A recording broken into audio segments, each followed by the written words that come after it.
everybody, and welcome back. It is good to talk to all of you again today, and in today's Captain's Academy episode, we are going to be talking about dispersion. This is a topic that has not been easy to unravel. I spent a good portion, I think the last 6 days working on this, and I finally reached a point which I'm relatively happy with. Now, for those of you who are also wondering where the heck I've been, well, one, this has been taking up all my time, and second, my internet has also gone completely to just the crapper. I don't even know what happened, but I've lost a large portion of my upload speed. So uploading a single video is taking me something like half a day. So I figured if I'm going to upload something, I might as well upload something of value, something that might be quite valuable.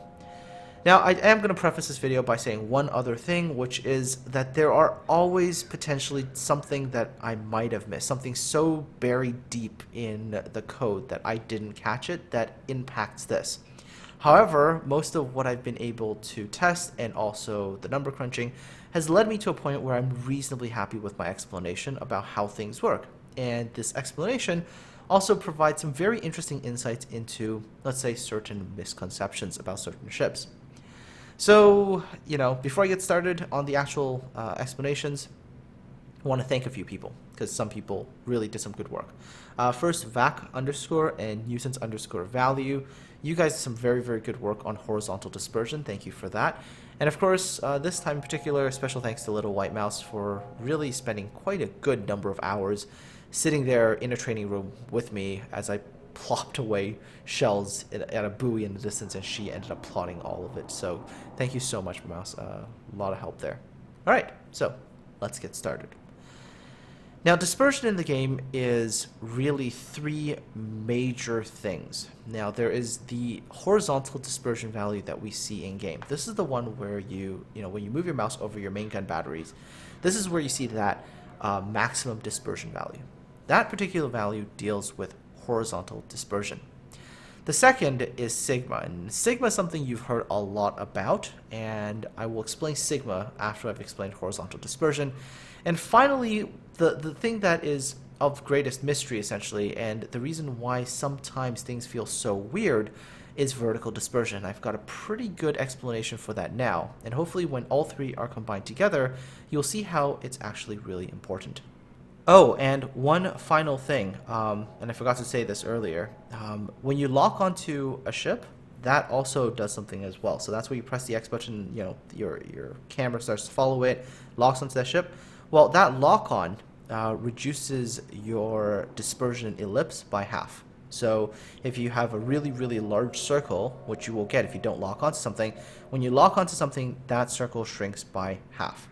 Still, once that circle has shrunk by half, pretty much all the other rules, I think, should still follow what I'm about to tell you. Alright, so first things first, let's talk about this maximum dispersion number that you see in port. So let's first take a look at the Nagato. The Nagato has 231 meter max dispersion at 20.5 kilometers. Now, let me show you something that, I'm not sure if you guys are aware of or not, but take a look at the Fuso, for example. Fuso at 21.8 has 241 meter maximum dispersion. And if you actually go ahead and you plot all of this, and even if you go down and plot something like the Ishizuchi, where at 15.3 kilometers it's got 194 meter dispersion, if you plot all of it, you'll find out one thing really quickly, which is that this maximum dispersion value is linear. It's a linear line, and all the battleships on the Japanese line fall onto that particular line, which means that their horizontal dispersion, no matter which ship you take, if you set them to the same range, their horizontal dispersion is exactly the same. Now you might be looking at me and going, okay, well, if it's all the same, then why do I see such big differences? And this is why things like sigma and understanding how vertical dispersion, if you combine all of it together, you'll understand why the ships all seem to perform somewhat differently. So first things first, let's talk about this dispersion value that you see in port view. What does it do? What does it really mean, and why is it kind of important? Well, let me sort of first preface this by saying it's going to get a little bit technical, so bear with me here. The maximum dispersion value that we see in port is really only useful as sort of a comparison between nations and ships. So, for example, if you take a look at, and let me take a look at the Fuso, because it's the ship that VAC actually uses in this test, 21.8 kilometer range, and you have 241 meter horizontal dispersion. Now, if you compare this to the other Tier 6 battleships, so let's say like the New Mexico, which at 17 kilometers, which is a lot less range, 230 meters. So if you scale that linearly up to the same range as the Fuso, the U.S. horizontal dispersion is going to increase quite a bit more. So by comparing the two, you can say, well, the Fuso's dispersion ellipse is going to be a lot more narrow horizontally, which means that more of the shells should land, let's say, on the ship that you're targeting, right? It's a little more complicated than that once you get to know the later stuff. But for now, that's a good way to sort of look at it. And that is actually kind of true. The Japanese battleships, characteristic in the game right now, a special characteristic of them, is that they have better horizontal dispersion than the other nations. If you plot their horizontal dispersion to the other nations, at close range they're worse off, but once they get past sort of that mid-range point, they really become better than everybody else. And here's the graph comparing the Japanese to all the other nations, and you see quite clearly that at the beginning the Japanese horizontal is a little bit worse.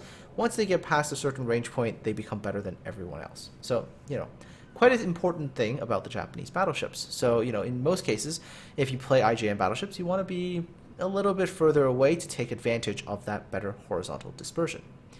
Now, according to Vac's explanation of what this particular value means in detail, is that World of Warships works on a normal distribution when it comes to its shells. Now, this import value describes dispersion in terms of one probable error.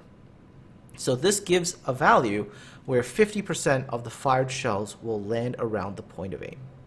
So I'm pulling up a different image here, and this is the test that he did with the Fuso, 21.8 kilometers, and you see on the left is that huge shell pattern. The colored lines that you see drawn there, that's the 241 meter value. And that, when plotted to the actual normal distribution, is basically that one probable error, about 50% of where the shells will land around that point of aim.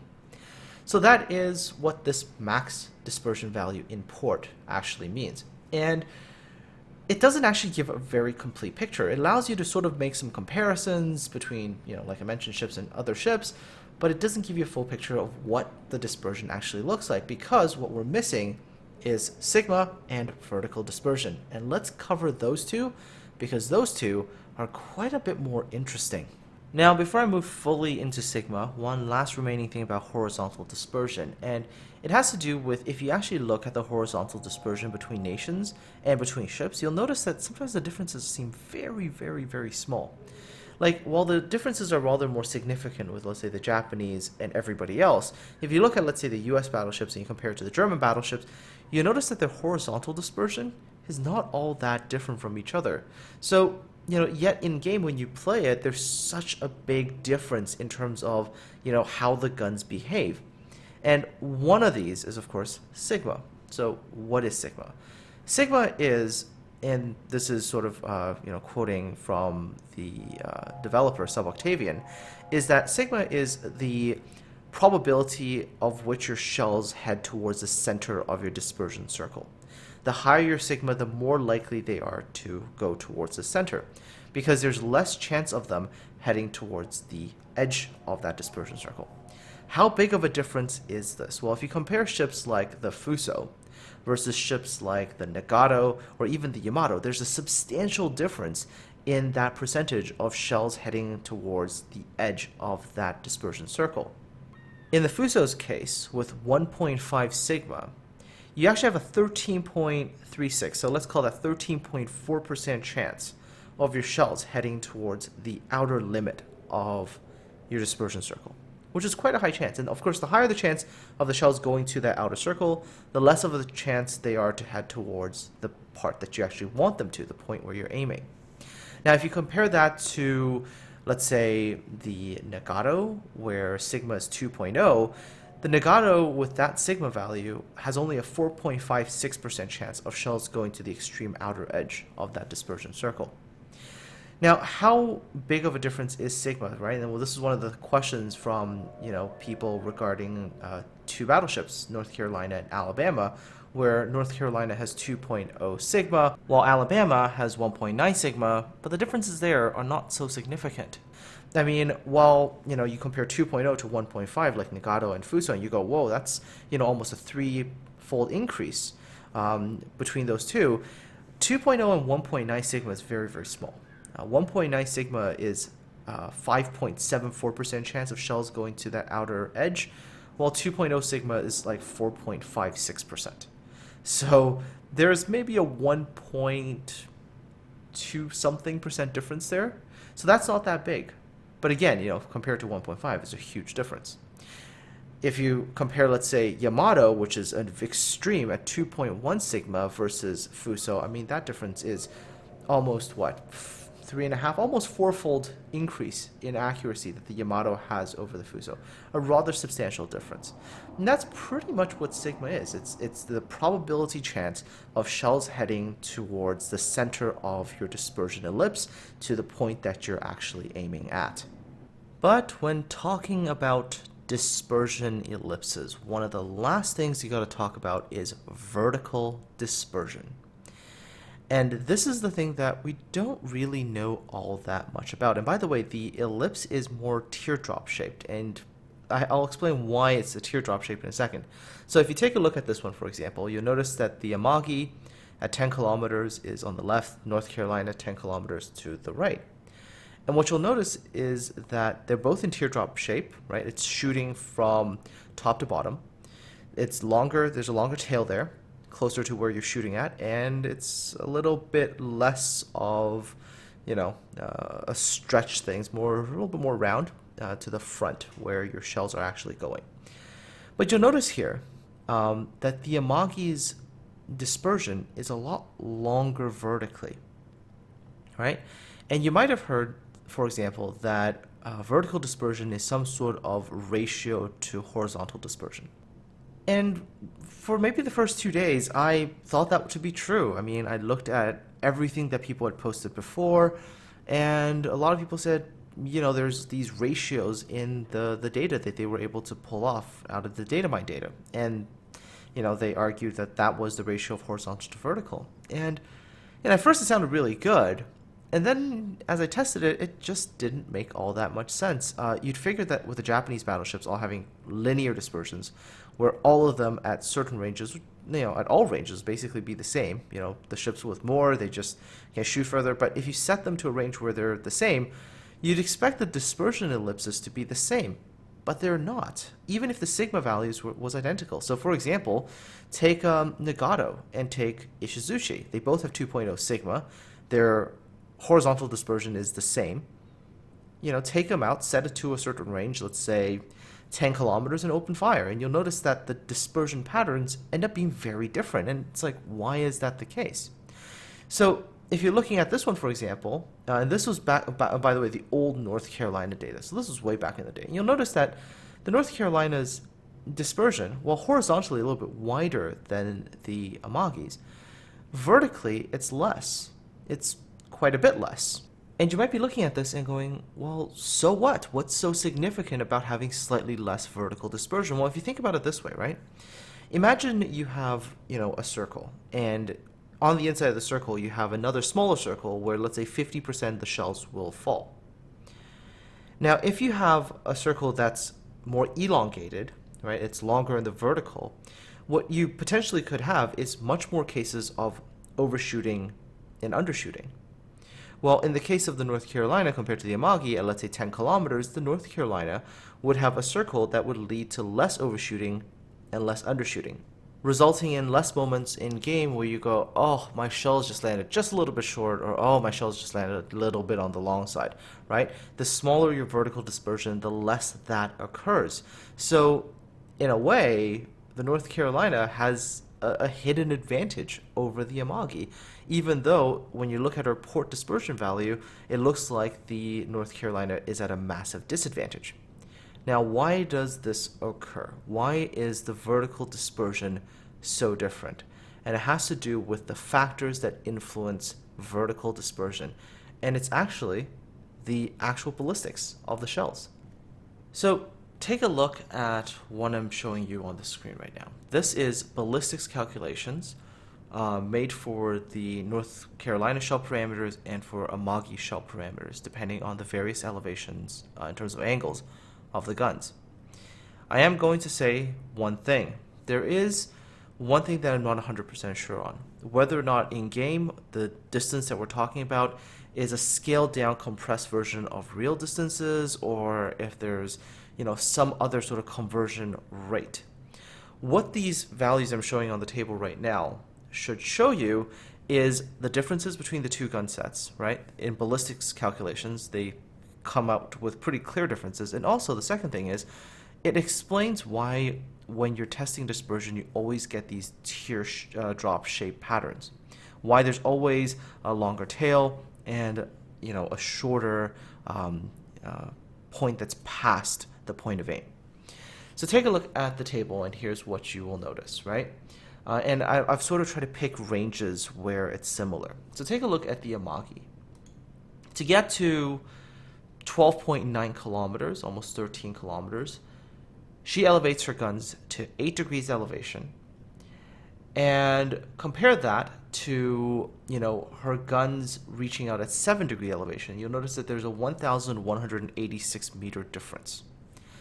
That would be the tail part, right? So if you're shooting and your shells go, let's say, one at this angle, and because of RNG, the other one goes a little bit lower, that's where, one shell will go down towards, let's say, maybe where the 7-degree trajectory is, and the shell that you want at 8 degrees is going at 8 degrees. There's a difference there, and, there's a range of, let's say, about 1,186 meters there. Now, if you overshoot, and your shell, when it exits your gun, maybe you have a shell that's going at, let's say, 8.5 degrees or closer to 9 degrees. You'll notice that there is a head there that's 1,102 meters. And you notice that the head number is always going to be less than the tail number. And these two numbers, when you look at them, create the teardrop shape that we have in the game, where the point that you're undershooting is the longer point, and the one you're overshooting ends up becoming a shorter point. Now take a look at the comparison between the Amagi and the North Carolina shooting out to the same range.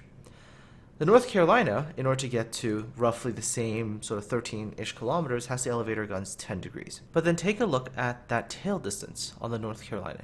984 versus 1,186 on the Amagi. Pretty close to a 200-meter difference there in favor of the North Carolina. And then if you look at the head area, there's again a difference there. North Carolina gets down to 932 meter difference. Amagi would be sitting at 1,102. If we go even further out, and again, this is kind of stretching the range a little bit, right? Amagi, 21.7 kilometers. I know she doesn't get to that range in game, but, again, like I said, I'm not 100% sure if there's a scaling thing here, but this is, what real-life ballistics would have given you. You notice that the tail value would be 560 meters at that range. The head value would be 521. While the North Carolina, first of all, would have to elevate her guns a little bit higher still to 23 degrees to get to the same range, roughly. Well, 458 meter would be the tail, 427 meter would be the head. Meaning that the Amagi's ballistics would always create longer vertical dispersions, while the North Carolina's ballistic calculations, as soon as you get out to a little bit of range, her vertical dispersion is significantly less when you compare it to the Amagi. So you're probably looking at this and going, well, so what? Why is this relevant? Why is this important? Well, it allows you to also judge other weapon systems. So for example, if you look at German battleships, right? And German battleships, there's always this little debate, right? 406s or 420 millimeter guns. Now, we already know that the 406s have advantages in terms of having better penetration. There's a better rate of fire there. But the 420s, of course, have the advantage of having that better alpha strike. Well, in secret, because their air drag values, their muzzle velocities are all essentially the same. The only difference between the two guns is the shell weights for the 420s versus the 406s. Their horizontal dispersion is all the same. So the only difference there has to come from the vertical, and there is. If you take a look at this, what you'll notice is something really cool. At super close distances, the 420s here has a little bit of an edge over the 406s. Tiny little bit of an edge there, but as soon as you get out to range, the 420s with the heavier shells that maintain energy better start to have these bigger vertical dispersions compared to the 406s. It's not significant, in terms of, it's not like a huge difference like between Amagi and North Carolina, but at all ranges, the 406s have better vertical dispersion, meaning their ellipse is less crazy than the 420s. Not a huge difference, but it's definitely there, meaning that the 406s now have a different sort of, shall we say, advantage to them that's hidden from view that we don't normally know about, right? So this knowledge of how vertical dispersion comes about is really significant, because from now on, when we look at a ship, we can say, okay, but now we know what that dispersion ellipse looks like for that ship. I mean, it's a reason, for example, that the Gneisenau, aside from its sigma, has really, really crazy dispersion ellipse. It's like, you look at the Gneisenau, for example, and it's like, the Gneisenau's dispersion ellipse is just insane. It's crazy on a vertical level. We'll take a look at the reason why. I mean, if you compare it to, let's say, Nagato, I mean, the Gneisenau, with its really light shell, high muzzle velocity, low air drag, I mean, a 1 degree difference for the Gneisenau is a huge amount of vertical dispersion difference. So, again, take a look here, right? I mean, at close range, they're pretty similar, which you'll actually find if you take the Nagato at, like, really close range and you fire. That and the Gneisenau's patterns look very similar, but go out a little bit and take a look at, in this chart at 15 kilometers. You'll notice that the Nagato has a 1,027 meter tail, 959 meter head, while the Gneisenau at roughly the same range, 1,215 meter tail and 1,137 meter head. Big difference there in vertical dispersion.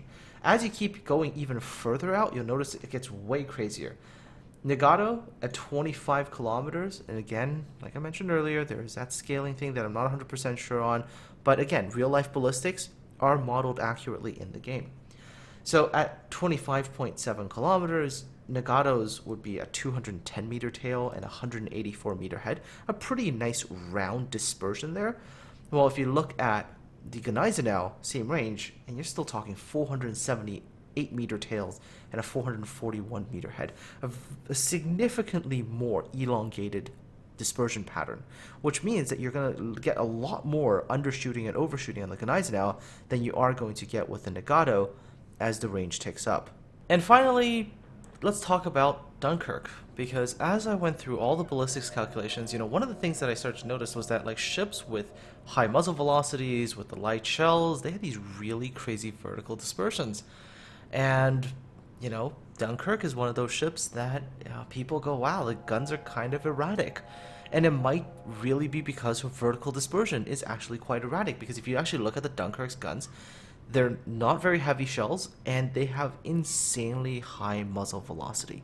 So if you did the ballistic calculations for the Dunkirk, you'll notice that her guns can achieve quite a good amount of range on very, very little elevation, but the difference between the tail and the head there is huge numbers in terms of, how, I guess, big that vertical dispersion is compared to her horizontal dispersion, which isn't actually all that bad. Anyways, folks, I hope this Captain's Academy episode has been interesting for you. It has certainly been interesting for me to go and try to wrap my head around all of this. But now, hopefully, we have a pretty good picture of what's happening when we fire our guns. Anyways, folks, I wish you all a very, very good day. Take care. Have yourselves a good one. And it's time for me to go get some sleep. And also, I'll talk to all of you again soon.